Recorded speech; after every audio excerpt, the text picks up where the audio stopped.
You think about all the soldiers that left their families to go fight the wars so we could sit here and talk like this today, right? I want to be at every soccer game, and I want my life to be quiet and at home and with my family and faith, family, freedom, leave me alone, right?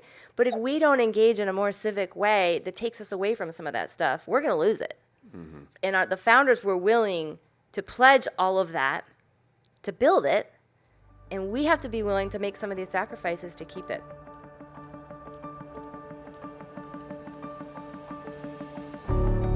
As the culture turns its back on God, many Christians are missing out on the fulfilling life God has for His people. That's why we created the Innerfire Podcast.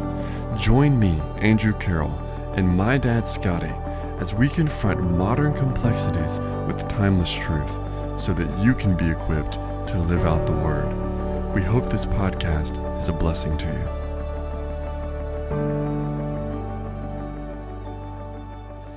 Hello and welcome to the Innerfire Podcast. We're so glad you're with us today. This is part 2 of our series on politics, and today we are picking up where we left off last time in our conversation with Ali and Herbert about submitting to government, civil disobedience, and today moving on to the topic of voting and how we should approach that. We hope that this podcast is a blessing to you.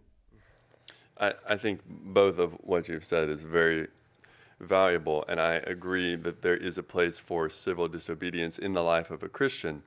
But I think there are a few more questions that arise when we talk about that. One of them being, what does that look like? Because in my mind, you can still submit to your government to the degree that you can while honoring God. And what I mean by that is, let's say you are compelled by the Spirit at some point to deny the law of the land. Okay, when the consequences for that come down, when you get detained by the authorities or whatever the case may be, I think that you can have a submissive attitude there too. You can not resist, but accept the consequences of your actions. I don't see the Christian way as, hunkering down in your house with an AR-15 just waiting on a cop car to show up.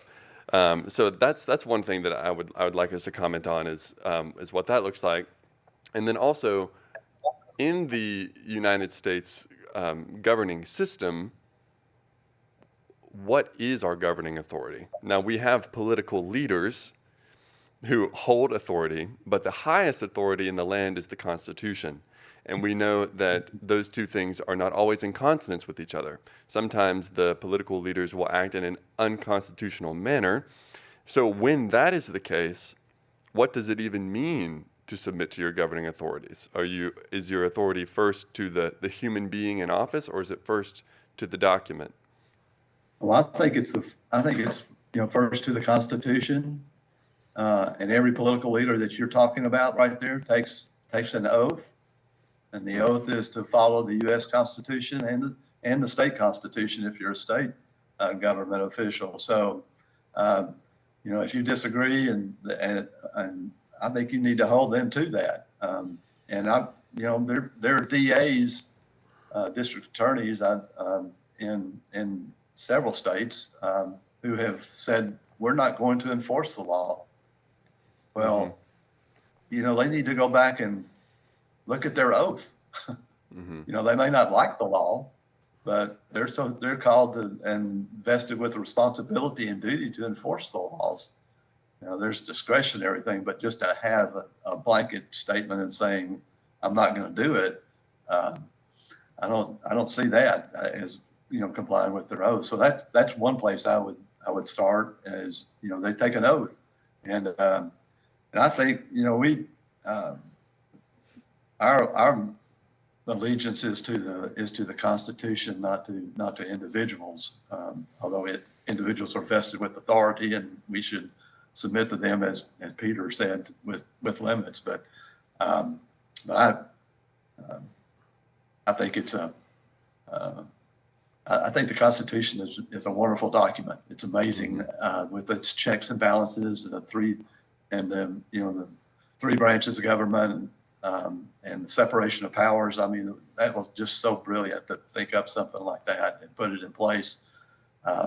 And we can talk about how that's abused, but if it's abused, then, that's what the court system's for. So, Yeah, I think that, I mean, the way the Constitution was put together is so biblical, right? The concepts that are behind it all, understanding the sin nature of man and how do we check that with systems, right?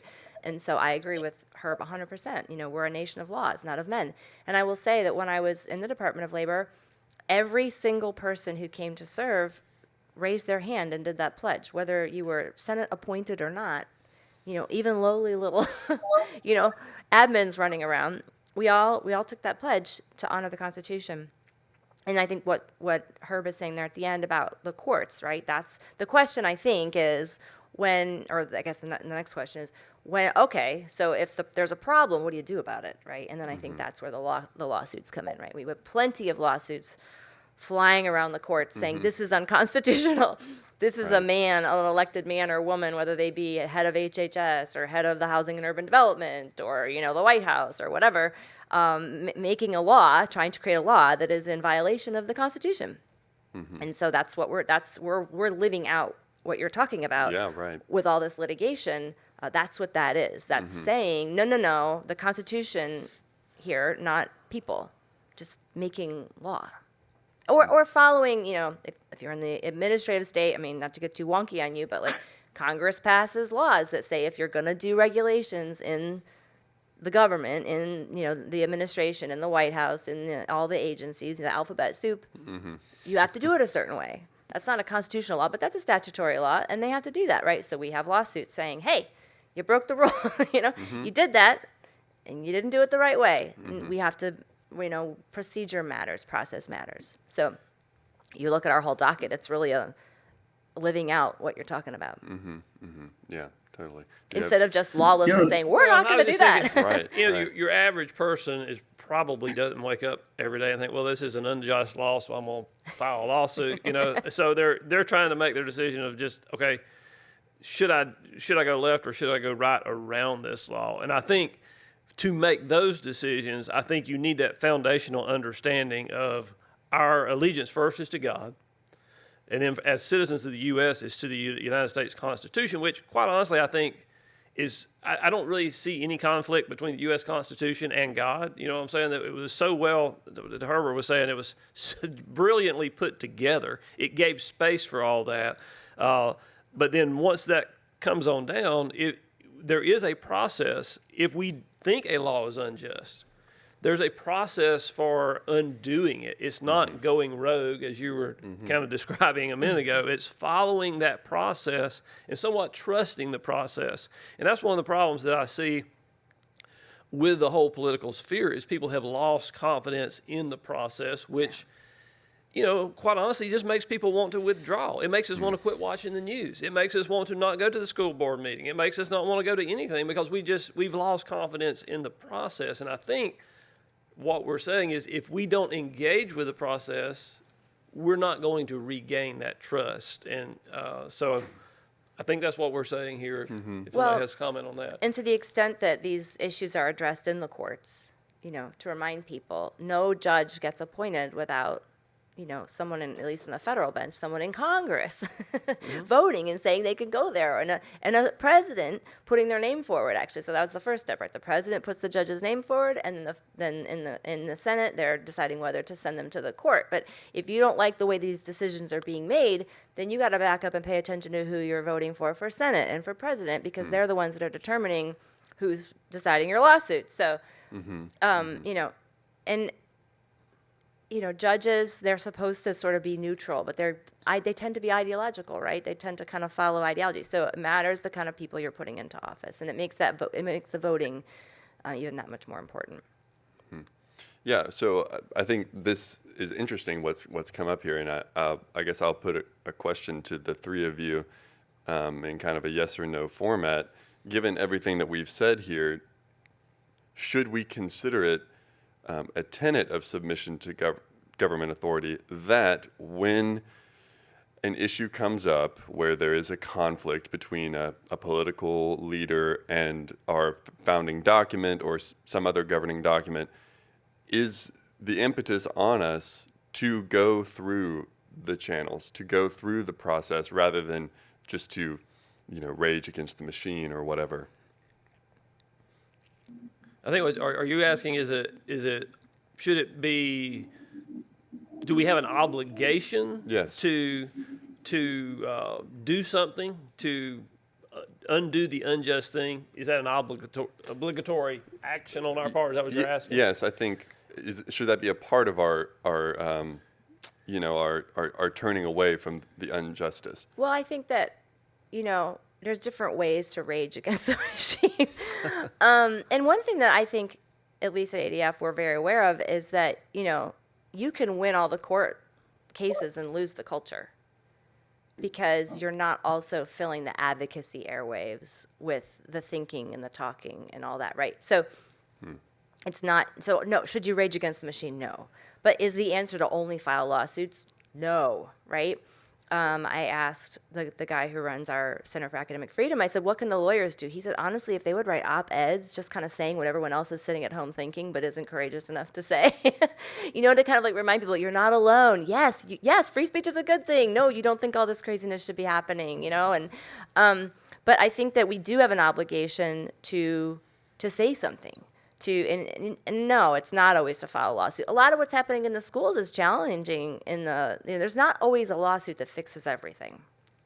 You look at what corporations are doing to strip people of their ability to speak and be themselves, right? The Constitution protects us from the government taking away our free speech rights, not corporate America. The lawsuits are not obvious in some of these spaces, or in the schools, right? They're run by those school boards. So the answer is take over your school board, right? Flood the zone and the corporate boards. Advocacy, right? It's not, we do have an obligation, but I don't want to create the impression that I think that the answer is always a lawsuit. Because there's plenty of spaces where we're just supposed to be leading and governing, and a lawsuit is not in the picture. I think that's a very good point. Is that it gives somebody, the average guy who is not going to go file a lawsuit, it gives them a path to do something to fight against whatever injustice they're seeing. It's really just getting involved at whatever level is appropriate for the issue, and just not being scared to do that. It's not always a lawsuit. So I think that's an excellent point. Well, and at the end of this is my pitch on this. At the end of the Declaration, the last sentence says they pledge their lives, their fortunes, and their sacred honors, right? And we did not have the Constitution yet. They didn't really know what they were building, but they're like, darn it, we're declaring we are independent. And, if you dig into their lives, they left their, practice. John Adams left his legal practice to his wife, left his farm, and did what he needed to do to build it. And then, then they write the Constitution, and Franklin comes out of the steps at Independence Hall in Philadelphia, and the woman yells at him, what did you give us, Mr. Franklin? And she says, a republic, ma'am, if you can keep it. And I really feel like God wants a generation of people who are willing to pledge their lives, their fortunes, and their sacred honors to keep it. And that means sacrifice. You think about all the soldiers that left their families to go fight the wars so we could sit here and talk like this today, right? Listen, I'm a godly wife and mother and family. I want to be at every soccer game, and I want my life to be quiet and at home and with my family and faith, family, freedom. Leave me alone, right? But if we don't engage in a more civic way that takes us away from some of that stuff, we're going to lose it. And the founders were willing to pledge all of that to build it, and we have to be willing to make some of these sacrifices to keep it. Even though at the end we're hearth and home, faith and freedom family people. So that looks like, okay, I'm going to miss my son's t-ball game on Thursday night because I'm at the school board meeting because I'm serving on the school board. And I'm not a bad dad because of that, and I still love Jesus, and my kid's going to be okay. Or, whatever that looks like. But getting involved civically is, I think, really important. Well, George Washington left Mount Vernon, and over the course of 8 years, I think, came back one time, or over the course of the Revolutionary War, came back just one time. That's where he wanted to be. He made those sacrifices. Yes, he did. To give us what we got. And I also look back at George Washington, who's my favorite historical character, and think, one guy, if George Washington had not been there, right, we wouldn't be here. Right? I firmly believe that. He was the guy for the moment. Might we be the person for the moment? Is the question that I often ask. And Herbert, we haven't given you a chance here for a minute. You probably got some thoughts on this. Well, George Washington, I think he was a great leader because he walked away from power. He could have been named king, I think, but he walked away. Scotty, we keep going back to being engaged, and I get it that lots of people think, well, I won't make a difference much. But there was an occasion in 2018 in an election in Virginia where it was an absolute tie between two representatives who were trying to be elected to the House of Delegates, and it was a tie, and so they decided by basically pulling one name out of a bowl that happened to be a Republican. So what happened there? The Republicans got control of the House of Delegates in Virginia. So just one vote would have skewed it the other way, and the turnout in so many of these elections is so low. People don't think they make a difference. It makes a difference when you vote. I mean, and when you frankly, when you give, it makes a difference. And there are ways to voice your concerns to your representatives. Everyone has a constituent, services area, and I know for Governor Haslam, I mean, we heard regularly about what they were talking about, what they were concerned with. We listened a lot, so you can really make a difference. It may be just one vote. So I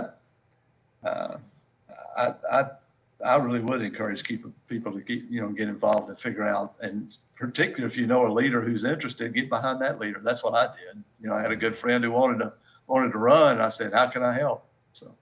Mm-hmm. Mm-hmm.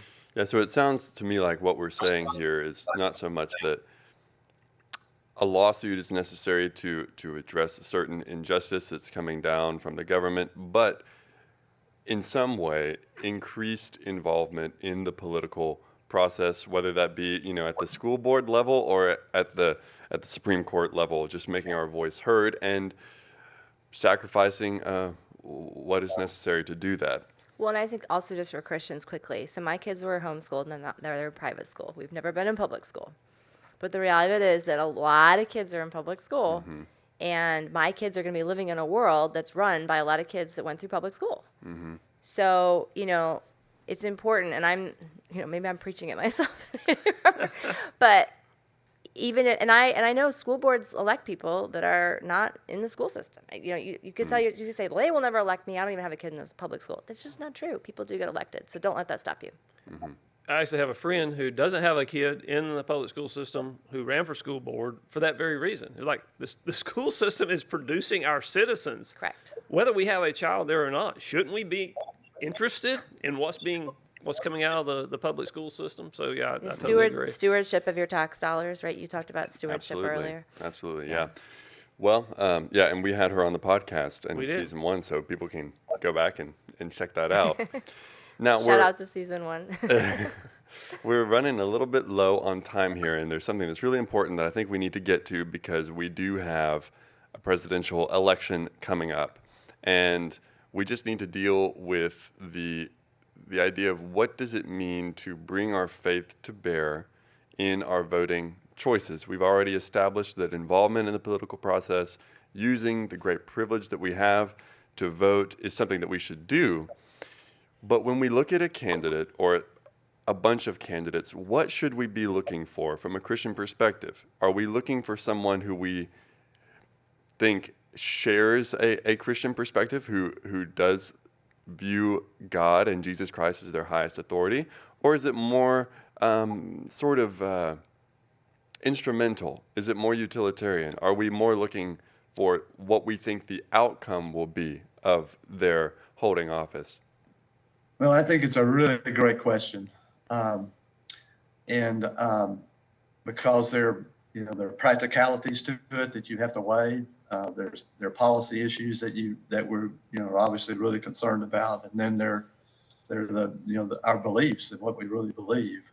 I think the first thing I would do is probably start with the verse that ADF has adopted. For apart from me, you can do nothing. And I would be praying about that particular decision, and I would be praying not only for myself, but for God's the one. I mean, Psalm 75 says, "It's not from the east, nor from the west, nor from the desert comes exaltation, but God is a judge. He puts down one and exalts another." God's the one who decides these elections. He's the one who vests authority in people. And our prayer in our church often is that God would give us leaders that we need, not the leaders we deserve. And so I would start there. The second, probably the next step I would look to is character. And we start with character in virtually every other area of life, whether it's, business or selection of employees or, picking people or whatever. I mean, to me, character is really, really important. Will he change?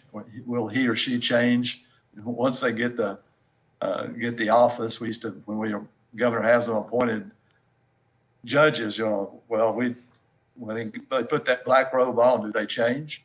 And if we got any hint of that, then they were disqualified because we did not want that. So there's a piece of humility. Is there humility there, or do they think they have all of the answers? So those are the first two steps I would take, and I wouldn't pass over them lightly either. And then the third step I would take is to get into what the policy issues are. And I always ask, are they really leaders? Have they been leaders somewhere else other than the political world? And have they built something? Have they accomplished something? Which would make them a lot closer to where we all live if they've done something like that. But if they just have been in the political world and have preened before cameras and that sort of thing, frankly, I start looking elsewhere. But I would get into the policies and the positions. But and the final comment I would have is that we Christians we believe that there is absolute truth, and there is. But sometimes I think we want to be such purists and have these litmus tests that we disqualify a lot of people who would serve better than some of the others. So I think Andrew, I think you've picked up on it. There's a practicality to all of this, because if they don't get elected, they're not going to be pushing our policies. We might want a purist, but if they can't get elected, then the opposition is going to be the one setting the policies. And Ali said that eloquently. So that's the process I would go through. Okay. I mean, Herb just gave you a really great exposition of how you can prayerfully go about finding good people of strong character. I guess I agree with all of that, so I'll come from a slightly different angle. I think when you get down to obviously at the primary stage, there's shades of gray between candidates, and we can all have thoughts about them, and that's all going to sort itself out. But when it gets down to a national election, the difference between the policy positions is pretty stark. And I think often what happens is that it's not necessarily that people want the other person to win, but they just can't find it in their heart to pull the lever for the person on, it might be in their party or something. And I just think that's a huge mistake. Because they should look at whatever is redeeming about that candidate and be like, well, we're at least going to get that. Because we're going to get nothing of that on the other side, right? And this applies whether you're a Democrat or Republican, I suppose, right? Whoever's going to win needs every single vote that they can get, and they need people to not sit at home. So, huge voter turnout, and for who you feel God leading you to vote for, applying Herb's fabulous rubric. Yeah, I'd like to add there. I think Herbert's guidance there was excellent. When I think about this, my mind goes back to Bill Clinton. And for some reason, this stuck with me back when they had the whole Monica Lewinsky thing with Bill Clinton. And they basically said, what I do in my private life has no influence on what I do in my public life or how I govern. And I was like, are you kidding me? I mean, who believes that? Sure, I hope nobody believes that. You're either a person of integrity that can be believed or you're not.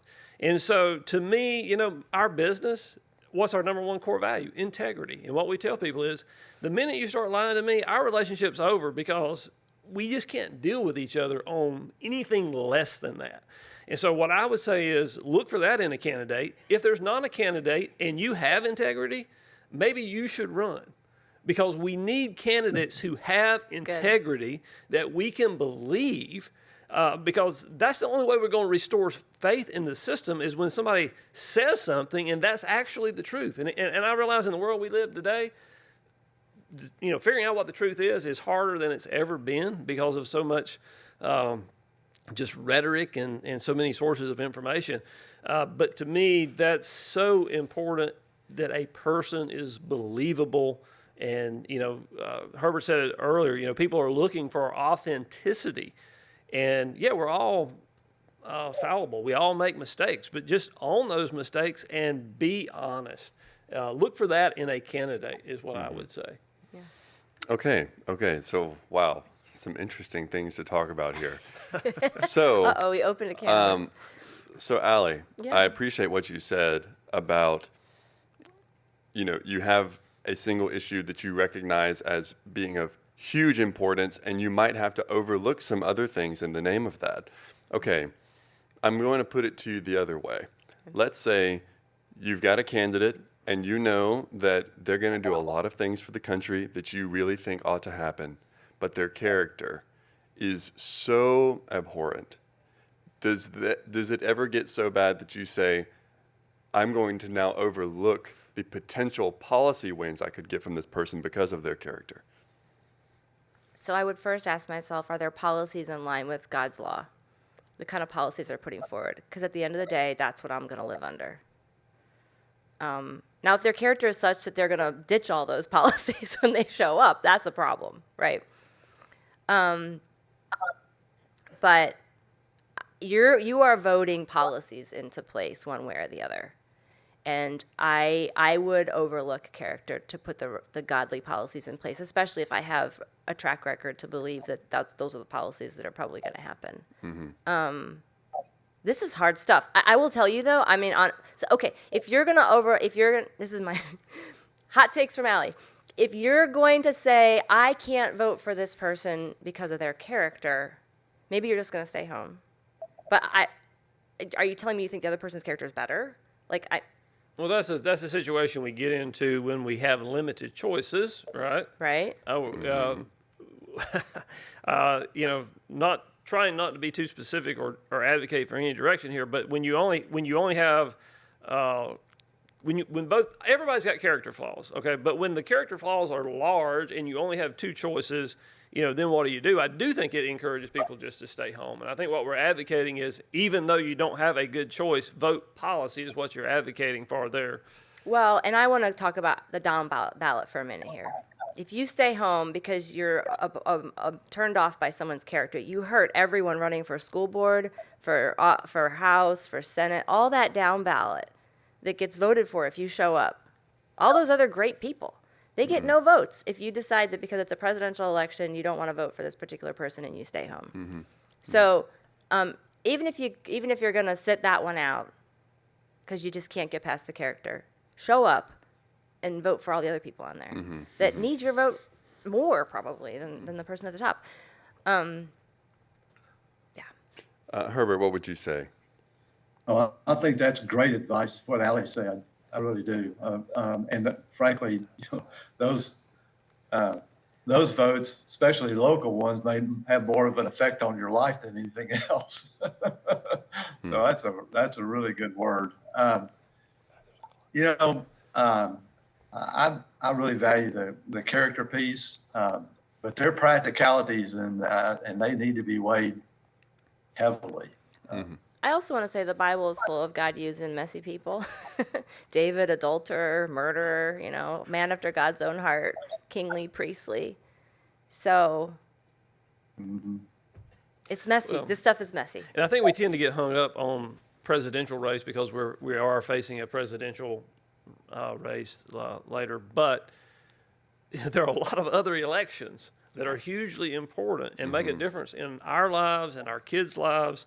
And so if we don't understand who we're voting for, and I'm guilty of this. Sometimes I'm busy and I'm like, okay, it's a school board race. I don't really know either one of these people. We should dig a little bit and understand who we're voting for. Yeah. Well, and that's someone sitting on a podcast who clearly cares, Imagine people who are just trying to remind themselves that they're supposed to care. Exactly. I mean, this is challenging stuff. But, I would challenge everyone within the sound of my voice to make yourself a super voter. So the parties call you a super voter if you vote in every primary and every general. You always show up, and these are their people. And just make it a personal goal, for the next however long to be a super voter. And honestly, I don't like voting a million ways to Sunday. I prefer voting on one day in person, back the way it used to be. But honestly, the way you can vote now, no one has an excuse for not voting. You could vote on a random Tuesday in the middle of the month because you walk past the building. So all those excuses about getting to the polls are gone. Gotcha. Okay, well, I have one more question for you guys. We're running really low on time, so this will be the last one.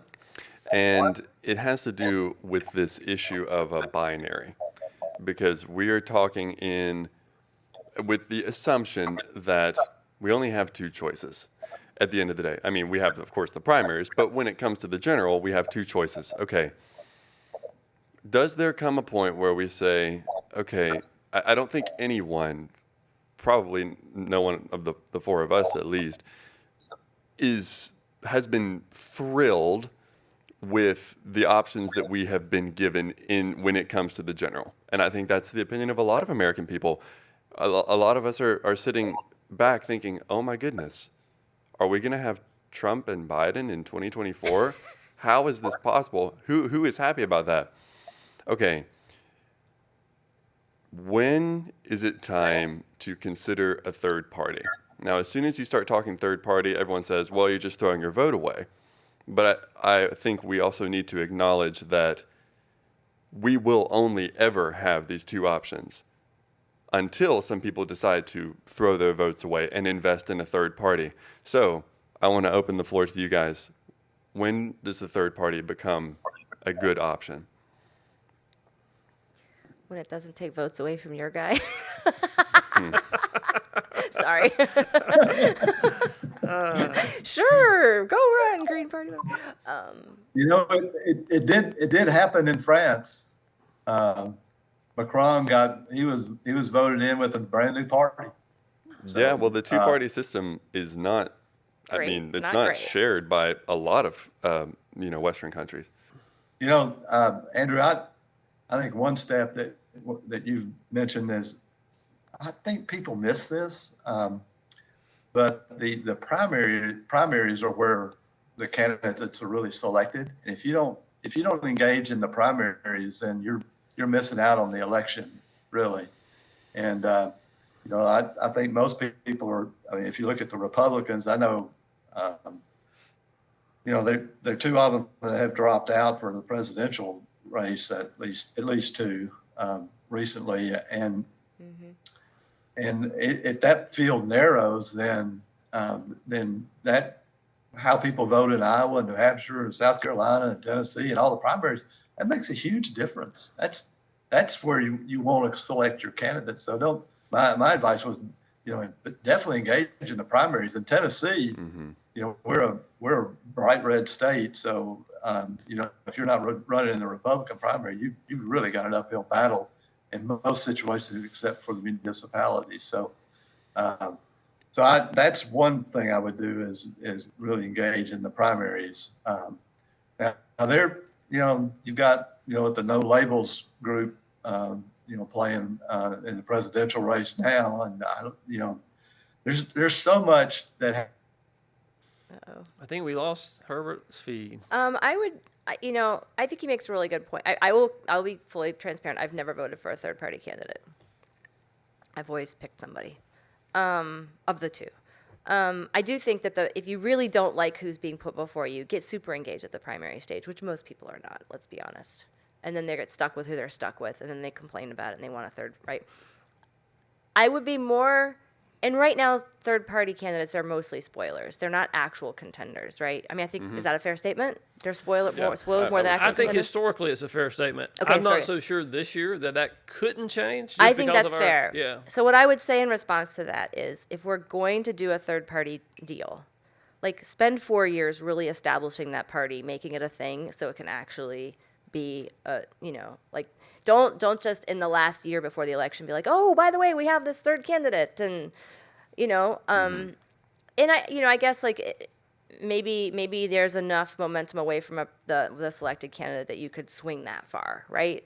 But you'd have to swing so far plus beat whatever the other person's getting, and our margins are so thin in America right now. That's definitely challenging. So, I mean, hey, listen, like, Lincoln was the first Republican?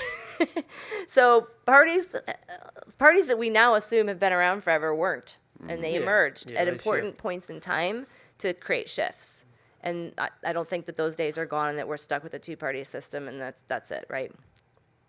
But Well, I think to me it ultimately goes back to what Herbert's first point when he was making.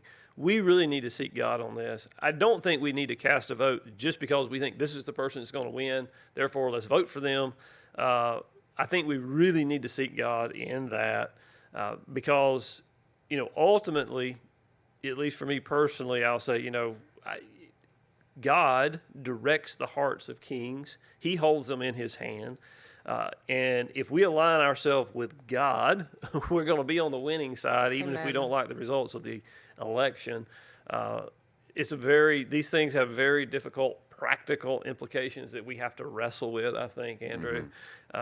But I think prayer is the starting point for that, and praying for wisdom.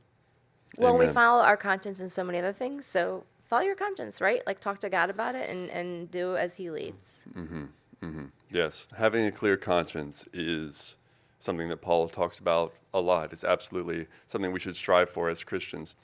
And with that, we're going to go ahead and wrap up these 2 episodes. We are so glad to have had the opportunity to talk with Ali and Herbert. So thankful to you guys for your Absolutely. contributions to this conversation. So thankful to ADF for letting us use this space today. Thank you so much for watching. We hope it's been a blessing to you. And if it has been, please share it with a friend or leave us a comment or a like or a 5-star rating. We appreciate all of that. Be sure to join us for our next 2 episodes in this series. And until next time, God bless you.